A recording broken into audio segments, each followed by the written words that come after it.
Dear brothers and sisters in Islam, if you look around you these days, it seems that things are going bad for Muslims. It doesn't look good. It seems like that. We have an administration that has deeply troubling ideas about Islam and Muslim. At the same time, hate crimes and Islamophobia are increasing at a terrifying rate, very fast. A masjid was burned in Texas. The shooting that we heard about in Quebec, Canada, where 6 people were killed in the masjid and more people were wounded. The ban that was issued by the government on Muslims from 7 Muslim countries from entering the United States. And there is more and more. I can keep going, but we don't have time. We're going to run out of time before I even stop. So there is no sense continuing. So first of all, this is not something new. It's not unique to us here in America. This happened in the early days of Islam. It happened to the Prophet ﷺ and to the companion. They were subject to worse than that. Way worse. The Prophet ﷺ, he was insulted. He was hit. He was choked. Filth was thrown on him. He was humiliated. The companions were killed, tortured, beaten, their wealth taken, and more. All of that did not shake their faith even a millimeter, an inch. Their faith remained strong and stronger with all of that. So if you think about it, we are in good company. We are in the company of the Prophet ﷺ and the companions. Second, do not be scared. Fear is paralyzing. Fear prevents you from making decisions and taking action. When people attack you, it is because they are trying to intimidate you. So you will have no voice in what's going on in our country here. You will be worried about yourself. So when you hear things happening or laws being passed, you don't want to think about it. I'm worried about myself. So don't be afraid. Don't be scared. And Allah subhanahu wa ta'ala told us in the Quran, قُلْ لَنْ يُصِيبَنَا إِلَّا مَا كَتَبَ اللَّهُ لَنَا.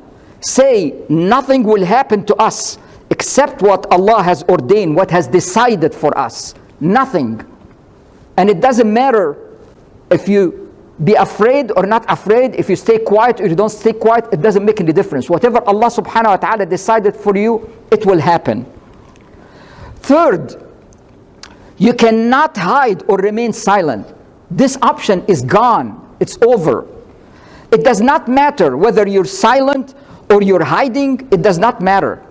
Whatever things that are happening is affecting every one of us, the whole community. Some people may say it's not fair that we are under the microscope. All our actions, everybody's looking at what are we doing and all of that. The Prophet and the companion, ﷺ, the companion, were in the same situation. So it doesn't matter. And in addition, you're not doing anything wrong. So why are you worried about being under the microscope? Some people are afraid when you talk to somebody and you ask them, are you Muslim? They will answer, my parents are Muslims. I'm a free spirit. Are you afraid? Afraid of saying I'm a Muslim? Do you think like if you say it publicly it's going to make a difference? Don't hide. If somebody asks you, you're a Muslim, yes, I am a Muslim. Because then you can represent a different image from what they hear on TV and from politicians. You can give them a good impression about Muslims. But if you turn out you're behaving nice and you're behaving professionally and in a positive way, but they don't know you're Muslim, they will think you're something else. So you didn't help Muslims. Fourth, do not give up. Never feel defeated. Allah subhanahu wa ta'ala says, لا تقنطوا من رحمة الله. Do not despair of the mercy of Allah. And Allah subhanahu wa ta'ala said, سيجعل الله بعد عسر يسرا. Allah will grant ease after difficulty. It's a promise from Allah. It's exactly like after the darkest point of night, Fajr, sun will start to come up.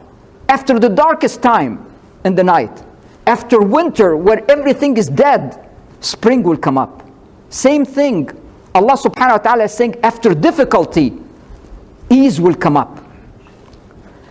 And Allah subhanahu wa ta'ala said as well, أَلَا إِنَّ نَصْرَ اللَّهِ قَرِيبٌ. Surely the victory of Allah is near. Some people think when they hear that verse, it's only applicable to fighting, to war and all of that. No. No, the Muslims were not all the time at wars. No. What Allah is saying that Allah is going to give victory to tolerance and will defeat discrimination. Allah is going to give victory to love and defeat hate. So it is coming. So very soon Allah is promising. It's not going to be after you pass away. No, Allah is promising very soon. All of that is going to happen. And when you look at everything that's happening around you,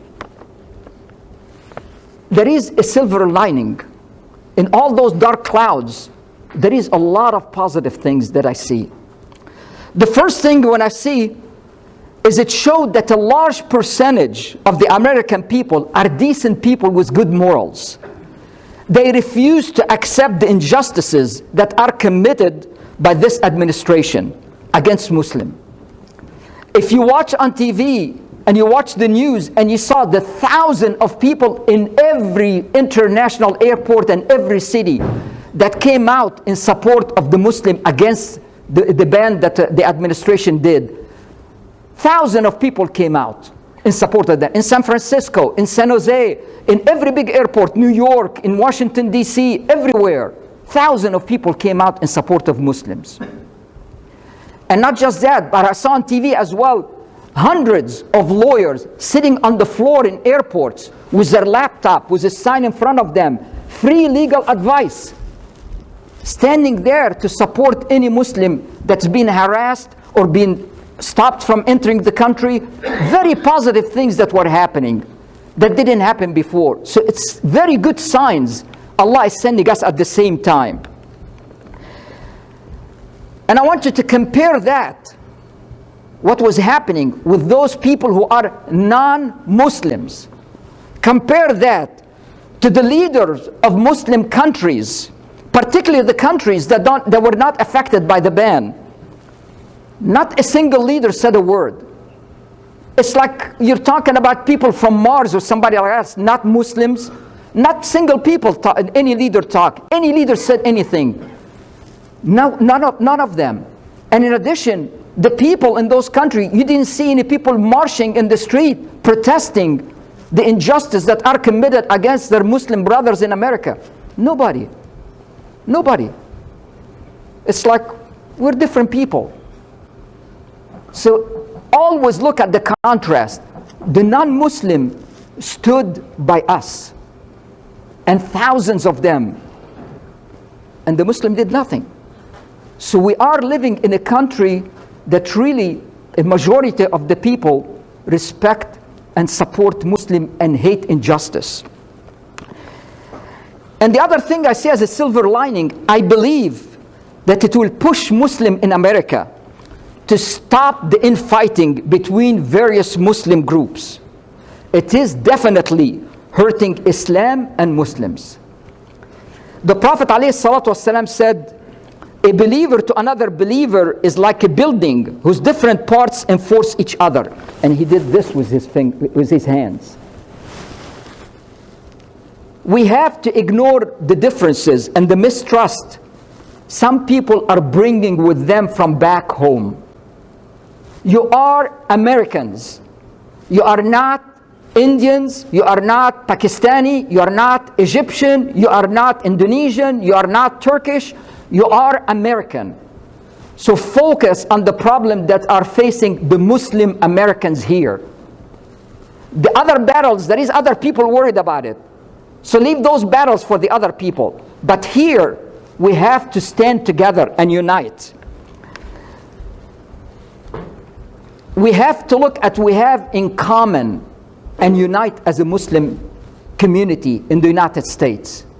not look for what divide us and separate us from each other. I don't want to hear that some people saying this is an Afghani masjid, this is a Pakistani masjid, this is an American masjid. For every American here in America, we have to start to have that attitude. If we are going to continue to be divided, we are easy to step over. Everybody will step on us. But we have to unite. And the Prophet ﷺ said, the wolf only eats the lone sheep. So if we're separated, we're an easy target. It's very easy to commit injustice against us. And you know, there is an expression that says a Byzantine argument. Some of you may never heard that expression. But what it is said, it's said that when the Muslim started to attack the Byzantine Empire and they surrounded Constantinople, which is today Istanbul, they surrounded that. The Byzantine inside in their parliament, what they were busy discussing when the Muslims are surrounding that place, they were discussing, are the angels male or female? Who cares? So we don't want to be like them, Byzantine arguing with each other. Like every year, it frustrates me that at the beginning of Ramadan and the Eid, we always have that argument. Should we follow calculation or should we follow moon sighting? And this masjid doesn't like that, and this masjid doesn't like that. We're taking things that are less priority in Islam and putting them as top priority. Islam is a religion of priority. And if we put our priority upside down, we're easy target. The key thing, we are fasting. We have to be united. I remember many years ago, one masjid, half the people there wanted to follow calculation, and the other half wanted to follow moon sighting.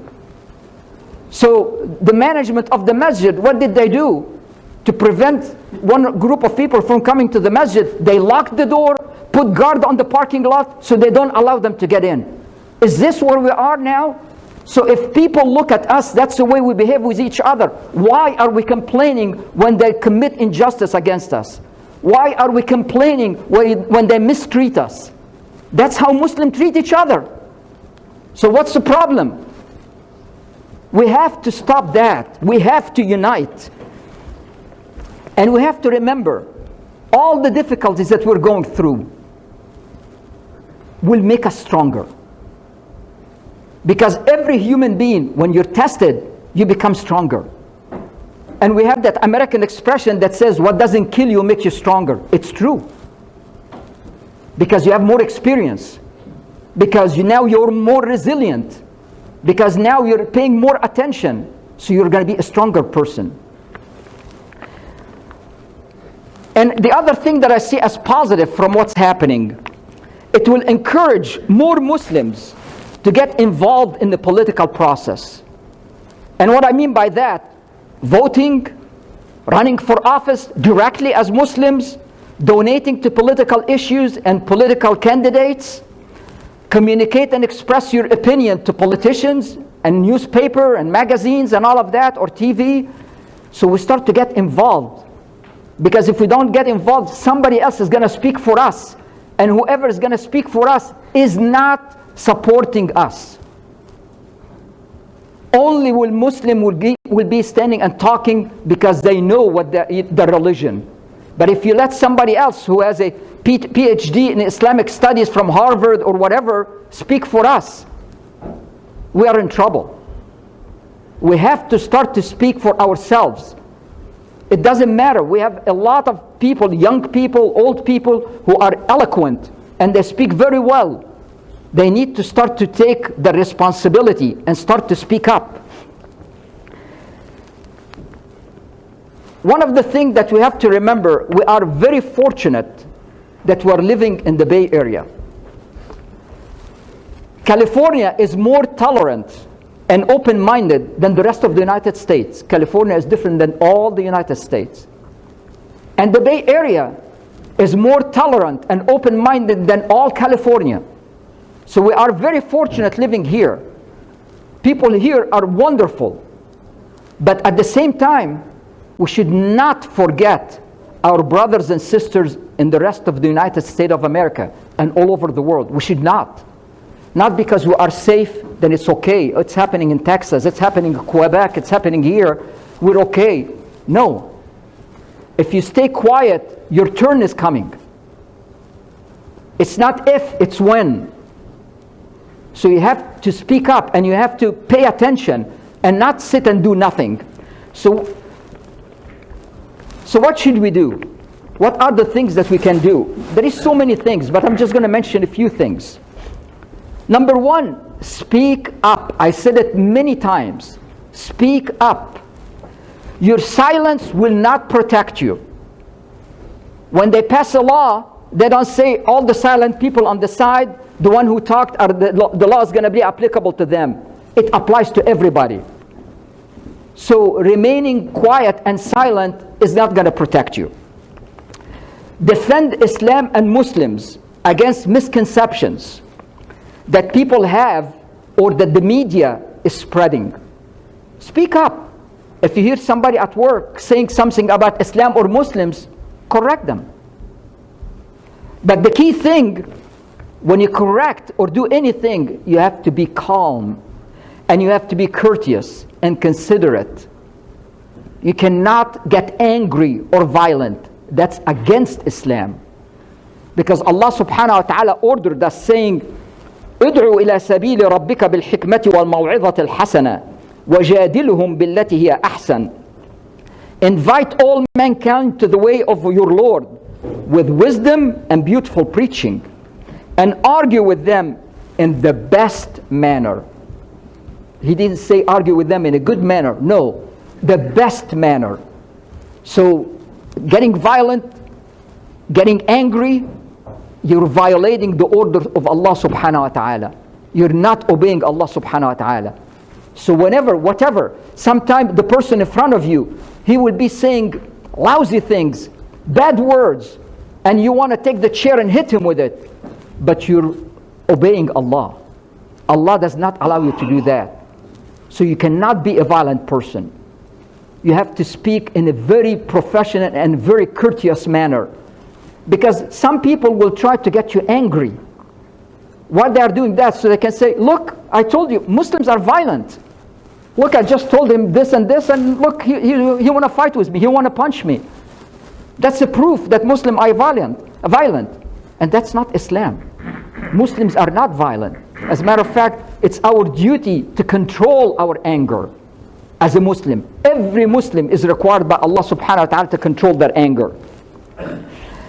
The key thing is react. But you don't react without thinking. But the proper way is think and respond. When you react, you didn't have a chance to think. You're hurting yourself. But if you think and respond, then you are supporting your cause and supporting Islam and Muslims. And sometimes somebody may say something bad, but the best course of action would be to ignore him. Because you have to choose your battles. Not everything that somebody says, you get up and you want to argue with the person. No. Choose what's important and what's relevant. Not everything you argue with it and you want to fight with it. But otherwise they'll consider you, he's a person that's always want to argue. But choose what you're going to argue about. Choose the battles that you're getting into. The key thing is do not commit any violence. Never. That is against Islam and it hurts Islam and Muslim. Anyone who commits violence hurt Islam and Muslim. If there is a peaceful march, participate. If they are going to do a march in San Jose or San Francisco and you want to participate, please participate. If it turns violent, walk away. Don't continue with them. Because that's not our Islam. If it turns violent, I will walk away. I will not continue with them. That's not my message. That's somebody else's message. You need to show people the true image of Islam. Number two, get involved in politics. Ask your political representative who relies on your vote. what they have done to fight Islamophobia and to protect you and to protect your freedom of religion, and what they are going to do in the future. Ask them. Every politician is reachable, whether it's city or county or state or government, federal government. Every one of them is reachable. Call, ask them, what are you doing for me? Number 3, reach out to others, particularly non-Muslim, and show gratitude to people who are supporting Muslim against injustices. One of the beautiful examples is Mark Zuckerberg of Facebook. He took a firm stand against the ban on Muslims. And Sergey Brin, of Google, he gave a beautiful speech to the people who are gathered at Google to protest the ban against Muslim. And remember, you have a lot of power. You can put pressure on the one who are supporting the ban. That's what happened with Uber. The CEO of Uber was on the economic council of President Trump, and he was not against the ban. He didn't say anything. He stayed neutral. A lot of people marched to the headquarters of Uber. In New York, there was a huge march against Uber. He resigned his position in the economic council of President Trump and set up a fund of $3 million to support people who are facing deportation and immigration problem. Pressure result. People understand pocket. Anything that affects the pocket of companies and individuals, people understand that. So if there is something, put pressure on them. Number 4, stand up against injustice, regardless of who it is committed against. It doesn't matter. Muslims are not selfish. That's not Islam. Muslims, Allah sent them as a blessing for the whole humanity. So if you see injustice committed against Mexican, against African American, against anybody, stand up for that. If you don't stand up, when it's your turn, nobody will stand up for you. Number 5, the best way to stop evil acts from being repeated is by focusing the spotlight on them. If you are unjustly treated, discriminated against, or subject to harassment or physical attack, do not stay quiet and keep it to yourself. Contact the FBI, contact the CARE organization, contact ACLU, contact the media if you can. Anybody that you can speak up and tell them about the injustice that was committed against you is important. There is an expression that says the squeaky wheel got the grease. If you have a lot of people reporting that the injustice is committed against Muslim, politicians pay attention, government pay attention. But if everybody stay quiet, nobody cares. So as much noise as you can do peacefully, then do it. Get the attention of everybody so people know what's happening against Muslim and against you in particular. Number 6, last but not least, make dua. Not just for you and your family, but for the whole Muslim community. Allah subhanahu wa ta'ala is telling us in the Quran 2 beautiful dua that you should remember in our difficult times now. The first one is dua that you make if you're afraid, if you have fear. And the Prophet ﷺ and the companion said that. وَقَالُوا حَسْبُنَا اللَّهُ وَنِعْمَ الْوَكِيلُ. And they said, Allah is sufficient for us and He is the best protector. Look at Allah is telling us the next verse, what happened when they said that. فَانْقَلَبُوا بِنِعْمَةٍ مِّنَ اللَّهِ وَفَضْلٍ لَمْ يَمْسَسْهُمْ سُوءٌ. So they returned with grace and favor from Allah, and no harm touched them. So when you're afraid, say, Hasbunallah wa ni'mal wakeel. Allah will protect you. Allah will protect you. That's the dua that Allah is telling us in the Quran. And if you're worried about people plotting against you, people planning to hurt you, Allah is telling us what Moses said that helped him. Moses said, وَأُفَوِّضُ أَمْرِي إِلَى اللَّهِ. And I entrust my affair to Allah. إِنَّ اللَّهَ بَصِيرٌ بِالْعِبَادِ فَوَقَاهُ اللَّهُ سَيِّئَاتِ مَا مَكَرُوا. Surely Allah sees His servant. So Allah protected him from the evil of what they plotted against him. So you can say, أفوض أمري لله. If you're worried, the government's plotting against you, your boss is plotting against you, your colleagues are plotting against you, وأفوض أمري لله. You're asking Allah to be your defender, and Allah will not let you down. Brothers and sisters, trust Allah. Be patient and don't be afraid. Allah promised that things will get better sooner than you think.